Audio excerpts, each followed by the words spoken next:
One of the most powerful beings in the Marvel Cinematic Universe is on her way to the big screen. If you're unfamiliar with the latest MCU headliner, Carol Captain Marvel Danvers, here are a few basic facts you're going to want to keep in mind as you settle in with your popcorn.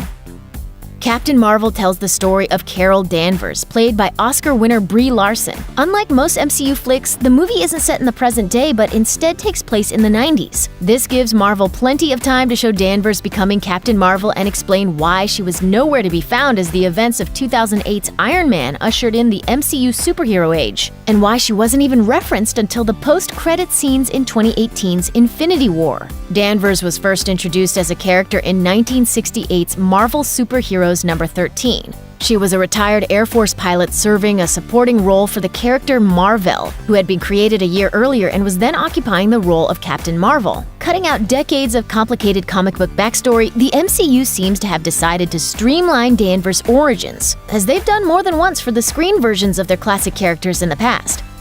One of the central forces in Captain Marvel is a group that entered the Marvel Comics universe way back in 1967 in Fantastic Four number 65. We're talking about the Kree, a technologically advanced race of aliens that generally take the form of blue-skinned and purple-eyed beings with otherwise human features. They aren't necessarily bad guys, but they tend to have a bit of a mixed reputation, as they can be militaristic and are infamous for their constant squabbles around the galaxy.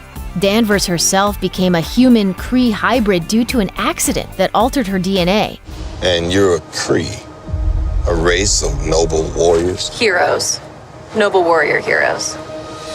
But the movie actually won't be the Kree's first foray into the MCU. The Ravager Yondu from Guardians of the Galaxy, for example, revealed that he was sold to the Kree in his youth. Ronan the Accuser was also a rogue Kree general that ignored the treaty between his people and the Nova Corps and attacked Xandar with the help of Thanos. The blue-skinned aliens have also made a number of appearances on ABC's Agents of S.H.I.E.L.D.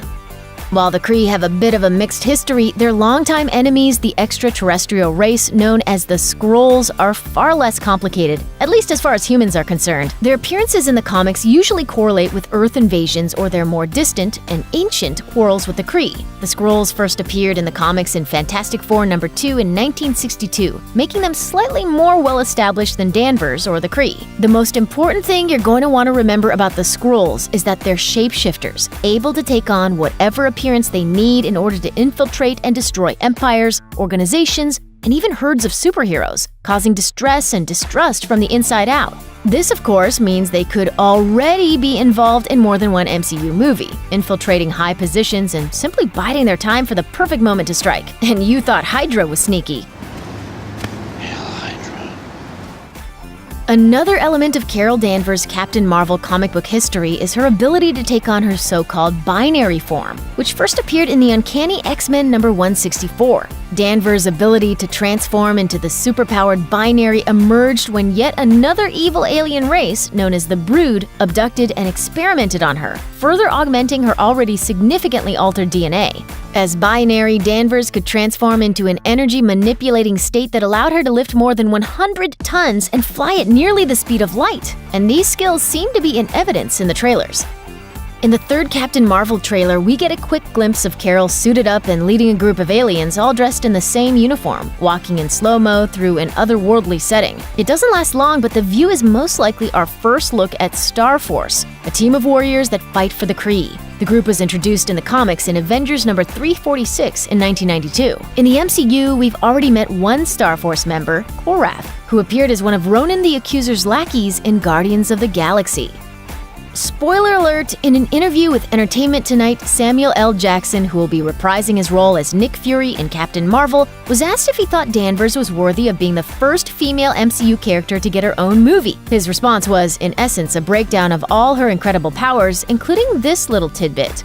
Captain Marvel is one of the few people in the Marvel universe that can time travel.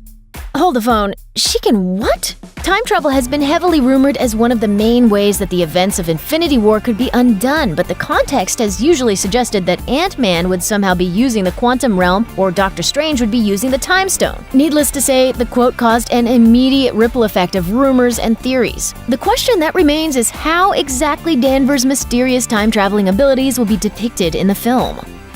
Speaking of Nick Fury, the ex-director of S.H.I.E.L.D. is clearly going to play an important role in Carol Danvers' evolution into Captain Marvel. It's likely that the movie will double not only as an origin story for Carol Danvers, but in a secondary capacity, one for Nick Fury as well. From showing his rise through the ranks of S.H.I.E.L.D. to revealing why on earth his gut instinct after the finger snap would be to page Captain Marvel, there are a lot of Fury-based questions that could find their answers in this one.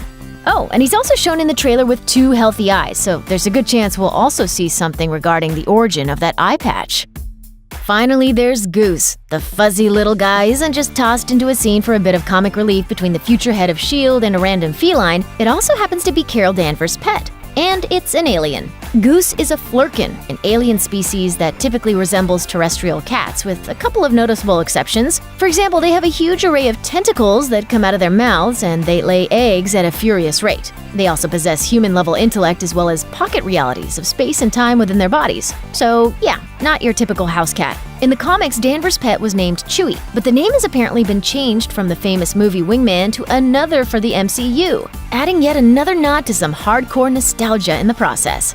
Check out one of our newest videos right here. Plus, even more Looper videos about your favorite MCU heroes are coming soon. Subscribe to our YouTube channel and hit the bell so you don't miss a single one.